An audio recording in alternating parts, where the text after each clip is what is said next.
Hey guys, I'm Tim. I'm Bob. This is the Board Game Rundown, and today we're going to do a little preview for a game called Golem Run.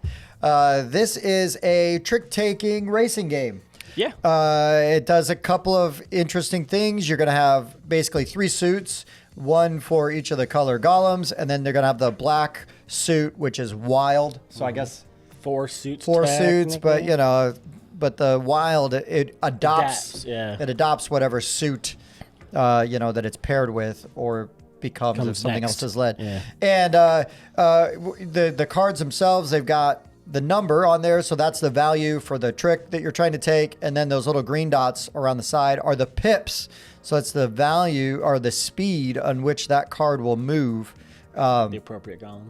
The appropriate golem, right? So a 3 pip on a yellow is going to move that golem 3 spaces. 3 spaces. If it was a pair of 7s, you're going to total up all the pips on the cards played, so on and so forth. And you're trying to get the golem to the end. The thing is I'm not a player color. He's not a player color. We are also, at the beginning of the round, once you get all your cards, you're going to place 3 cards down as bets. And I'm going to bet like what, let's say the person to my left right now, Bob, is playing. And let's say the person to my right, let's pretend like that was Jazz because she was in our play test or session of this.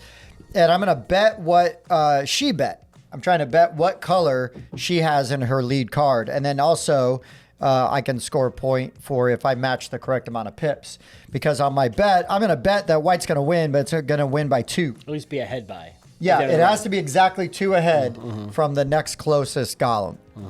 If there's a tie for the ones that are closest to the finish line, then they're both considered first place, and then that third place golem would be the second. The next closest. The one you would compare it to. Yeah, correct. And that's basically how it goes. You're going to play through a round. You're going to play through and keep going until somebody's out of cards. When they're out of cards, you're going to get a negative points equal to the highest pip value in your hand. And then you're going to basically do your scoring cards. And then if a golem does get to the end, you're going to do the scoring one last time, just like that. So quick question, Tim. I guess I didn't look this up before we started here. But if you're playing with more than 3 people, are you just betting against the people adjacent to you then? Your neighbors. Okay. Yep, Right. only your neighbors. Yep. Yeah, we played this at 3 players. Right. But yeah, you can play up to 5, I believe. And so, yes, you're betting just with your neighbors. Okay. What they're doing. We didn't do this way, but like normally, or not normally, an option is to do a draft. And so you get dealt 14 cards, and I think it's like you keep 4 at a time, like 4, 4, and then 2 go to the side, right? Okay, yeah. And then they just go back to the pile. And that can make that a lot more interesting. And that would make it really interesting if you're stuck with like boosters and stuff. Right, because it does. Yeah, sometimes that'd be a good mitigator. Because one of the things I was going to say to these like trick taking games, you get dealt a bad hand, and you're just like, well, there's not a whole lot I can do. But with a draft, that would really help. Yeah, and I didn't think about that until I was talking about the rules. Sure, and I was like, I meant to tell you about that. Yeah. Because there's another thing there's another kind of card, right? They're all suited, but you have these booster cards, and you can play them to increase the numerical value of your card you're playing. So then it either will help you get into a pair, against somebody else, or even play a higher card over somebody else. And that's basically the game. You're gonna when somebody runs out of cards, you're gonna do the scoring round. You're gonna get new cards, and you're gonna keep racing those golems until they're done. There are variable track setups. The rules with these are pretty straightforward. It's got to be touching the tile that was placed previous, and it has to have at least 4 hexes touching. Can't have more. So you're going to have all these different sort of track setups. They are, at least in this prototype, 2-sided. And then there are different obstacles. So there's terrains and whatnot. Yeah, so there's like cliffs nobody can move through. There's water. If the winning trick had no wilds, they can move through the water. And if they then the walls, if the winning trick has wilds, they can jump the wall. And the wilds also allow you to kind of play with some of the movement rules, but without getting into all the minutia of it. The game's pretty straightforward. It takes a second to kind of like wrap your brain around it. Yeah, around the strategy of it. But this does reward multiple plays. Normally, I'd say no, that you shouldn't have to play a game like 30 times to get it. You don't, not that you have to play this 30 times, but this game was like under 30 minutes. Yeah. It was really fast. And I think even with like 5 players, it's still going to go really fast. Because it's just... Because everybody's going to be moving the golems anyway. Everything's simultaneous. Yeah. The golems are all moving, the appropriate, every round. So, Bobby, give me some of your thoughts on Golem Run. Sure. So I thought it was pretty interesting, like you're saying, almost like a War of Whispers type of manner. You're not playing one particular faction. You are, moving them all, kind of like hedging bets on which one you think is going to win, betting against your neighbors. And that's where a lot of the points are going to come from is, I bet Tim's trying to get this one to move, and I think he's trying to move by this much type of a thing. So that's where a lot of your points can come from. I definitely think it rewards you for making the map bigger, because like the first one we did, we tried like shenanigans with the map, and it just ended up being a really quick route to the finish line. We're like, oh, it's over like super fast. Yeah. So let's play this again. Let's re-rack and make the map bigger, make it sprawl a little bit more, and that did make the game way more interesting. It did. I do kind of wish I had that Uno rule where you could like play the same exact number as the person before you and change the suit, because I think that could add like another level of strategery to it. Sure. But no, I think the whole like the betting mechanism is entertaining, it's interesting. It's neat. So I think this is like, some of the games that I really like Marvel Remix and stuff, where you teach a person the game, and then like maybe the first game, it's still all kind of like coming together for them. But then that you can play that first game, and then you go, oh, now I really get it. Like let's re-rack. And I feel like our experience, with the basically kind of proves that by the second play, yeah, like I had better strategies with my bets. And had we done the draft too, because the other one of the the minor things I complained about was the whole like you get dealt a bad hand, and you're stuck with it. Well, that just kind of stinks.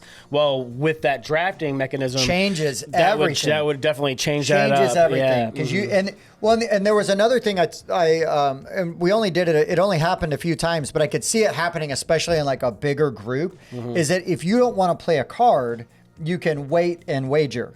Yeah. Right? So you can pick up your bets. Right.